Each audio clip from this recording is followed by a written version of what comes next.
반갑습니다. 말씀과 함께 하루를 시작하는 주님의 백성들을 예수님의 이름으로 축복합니다. 2023년 10월 10일 화요일 오늘 주신 말씀은 열왕기상 14장 21절부터 31절까지입니다. 솔로몬의 아들 르호보암은 유다 왕이 되었으니 르호보암이 왕위에 오를 때에 나이가 41세라. 여호와께서 자기 이름을 두시려고 이스라엘 모든 지파 가운데에서 택하신 성읍 예루살렘에서 17년 동안 다스리니라. 그의 어머니의 이름은 나아마요 암몬 사람이더라. 유다가 여호와 보시기에 악을 행하되 그의 조상들이 행한 모든 일보다 뛰어나게 하여 그 범한 죄로 여호와를 노엽게 하였으니 이는 그들도 산 위에와 모든 푸른 나무 아래에 산당과 우상과 아세라상을 세웠습니다. 그 땅에 또 남색하는 자가 있었고 여호와께서 이스라엘 자손 앞에서 쫓아내신 국민의 모든 가증한 일을 무리가 본받아 행하였더라. 로보암 왕 제5년에 애굽의 왕 시삭이 올라와서 예루살렘을 치고 여호와의 성전의 보물과 왕궁의 보물을 모두 빼앗고 또 솔로몬이 만든 금 방패를 다 빼앗은지라. 로보암 왕이 그 대신 노수로 방패를 만들어 왕궁 문을 지키는 시위대 대장의 손에 맡김에 왕이 여호와의 성전에 들어갈 때마다 시위하는 자가 그 방패를 들고 갔다가 시위소로 도로 가져갔더라. 로보암의 남은 사적과 그가 행한 모든 일은 유다 왕 역대 지략에 기록되지 아니하였느냐? 로보암과 여로보암 사이에 항상 전쟁이 있으니라. 로보암이 그 조상들과 함께 자니 그의 조상들과 함께 다윗성에 장사되니라. 그의 어머니의 이름은 나아마요 암몬 사람이더라. 그의 아들 아비암이 대신하여 왕이 되니라. 아멘. 어제 말씀은 북이스라엘의 여로보암에 관한 내용이었다면 오늘은 남유다의 르호보암에 관한 이야기입니다. 참고로 열왕기상하는 시간의 흐름에 따라 남유다 왕과 북이스라엘 왕에 관한 내용이 번갈아 등장합니다. 그러므로 열왕기상하를 살펴보실 때에 이 점을 유념하셔야만 헷갈리지 않고요. 내용에 대한 이해가 가능할 것입니다. 더불어 열왕기 이후에 등장하는 역대기는요. 예수 그리스도의 계보를 잇는 유다의 관점, 남유다의 관점에서 기술된 것으로서 남유다 왕들에 관한 이야기가 시간의 순서에 따라 펼쳐진다라고 하는 점이 다르다라고 하는 것을 기억하시면 되겠습니다. 아무튼 이제 솔로몬의 아들 르호보암, 우리는 르호보암이 처음 등장했던 그때 르호보암의 모습을 기억합니다. 여러분 기억나시죠? 솔로몬의 집권 시절 장장 20년이 되는 넘는 노역에 시달린 이스라엘 백성들이 나와 르호보암에게 그 짐을 덜어달라고 그렇게 애원을 했습니다. 그랬을 때에 안 그래도 이제 뭔가 마음에 상처를 크게 안고 있었던 이스라엘 백성들에게 더 잔인한 말로 더 큰 상처를 주었던 것이 르호보암이었습니다. 말하자면 그 일로 인해 유다를 제외한 나머지 이스라엘이 등을 돌렸고 이에 이스라엘은 르호보암의 남유다와 여로보암의 북이스라엘로 분열합니다. 이것이 분열 왕국의 시작이고 그 발단이었던 거죠. 그렇다면 여러분 자신의 이러한 실정 때문에 나라가 이제 분열이 되었어요. 나라 안에 어려움이 생겼습니다. 그러면 보통은 어떻게 하는 것이 어떻게 반응하는 것이 맞는 것일까요? 제대로 된 사람 정말 나라와 국민을 위하는 지도자라고 한다면 자신의 죄책을 깨닫고 회개하며 하나님의 사람 앞에 바른 정치를 펼쳐나가는 것이 맞지 않을까요? 그래야만 나라가 회복될 가능성이 생길 것이고요. 결국 본인의 왕궁 강화에도 도움이 될 것입니다. 그런데요. 그런 지도자가 생각보다 많이 없다라는 것이 상당히 아쉬운 부분이죠.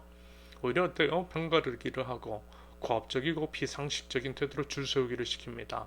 그러면서 이제 나라가 점점 비정상적으로 흘러가며 나라 백성들은 고통을 겪고 나라가 점점 망해가더라는 것입니다. 르호보암의 남유다가 정확하게 그랬어요. 정신 못 차렸어요.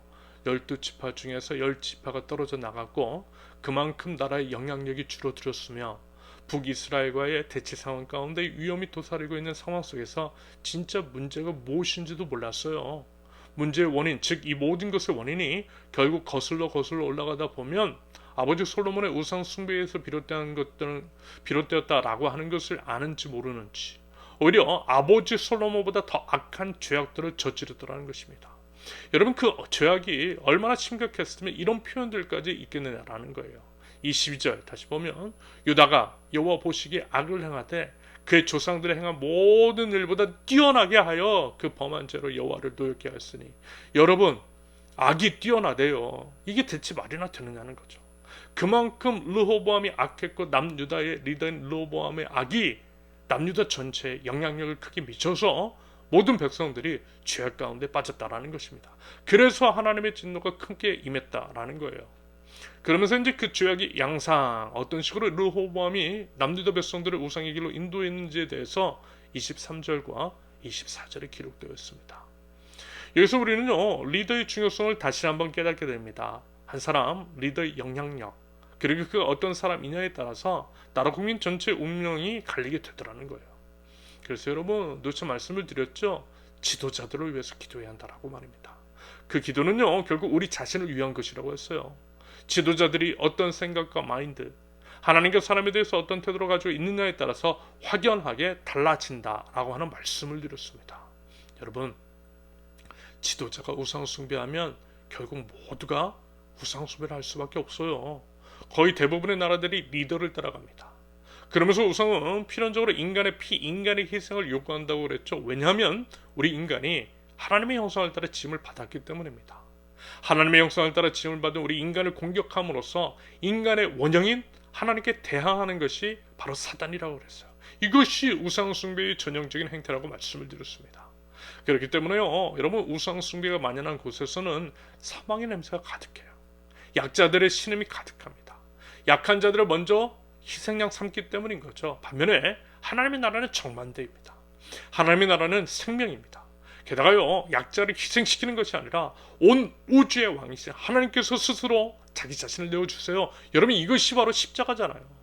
하나님 나라는 왕이 스스로 십자가에 올라가시고 사단이 지배하는 나라는 약자들을 억지로 온갖 프레임을 씌워서 십자가에 매납니다. 이것이 분명한 차이입니다. 그러면 여러분 우리가 속한 이 사회는 과연 어떻습니까?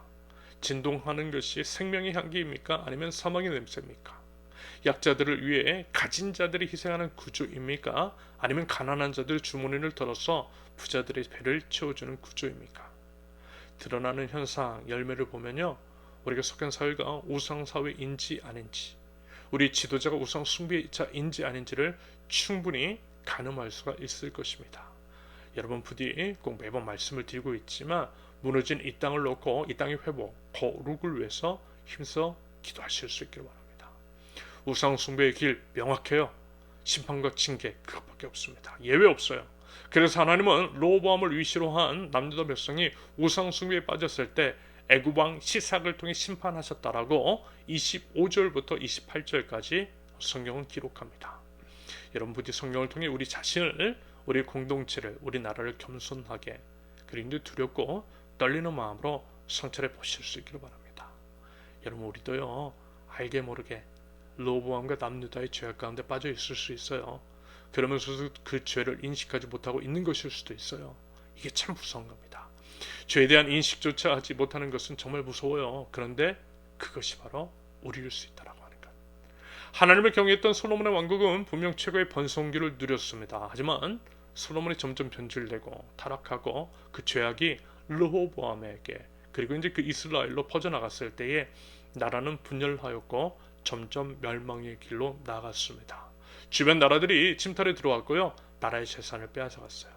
여러분 이 모습 지금 흡사 우리 조국 대한민국에 이야기하지 않습니까? 제가 감히 판단하건대 정확하게 이 패턴이 현재 우리나라 가운데에 보이더라는 것. 여러분 답은 하나밖에 없어요. 여호와 하나님께 회개하며 돌아가는 것. 먼저 세상의 리더로 세워주신 우리 하나님 나라 백성들이 그래야만 할 것입니다. 각 개인 및 공동체부터 하나님 앞에 철저하게 회개하며 돌아와야만 이 땅이 회복될 줄로 믿습니다. 바라기는 죄에 굴복하는 것이 아니라 죄를 굴복시키며 하나님 앞에 거룩한 삶의 태도로 하나님 앞에서 순전한 믿음 가지고 이 땅을 회복시키며 나아가는 하나님 나라 백성들 저와 여러분들이 되실 수 있기를 예수님의 이름으로 축원합니다. 함께 기도합니다. 하나님 아버지, 하나님 앞에 정결하고 거룩한 백성으로 서기를 원합니다. 아무리 작은 죄라도 아파하고 진심으로 회개할 줄 아는 상한 마음을 하나님 허락하여 주시옵소서. 이 땅을 주님의 말씀으로 바로 세워주시며 특별히 이 땅의 지도자들이 하나님을 알아 하나님을 경외할 줄 알고 모든 죄악과 우상숭배의 길에서 벗어나 하나님의 길을 걸을 수 있도록 하나님, 저희 하나님 나라 백성들을 사용하시고 그들의 마음 또한 열어 주시옵소서. 죄악에 굴복하기보다는 죄악을 굴복시키며 오직 예수 그리스도의 십자가 능력으로 승리하는 저희들 될 수 있도록 하나님 인도하여 주시옵소서. 예수님의 이름으로 기도합니다. 아멘. 하나님께서 오늘 주신 말씀과 각자 기도 제목을 놓고 그리고 우리 나라와 민족을 위해서 특별히 더 우리 함께 기도하겠습니다.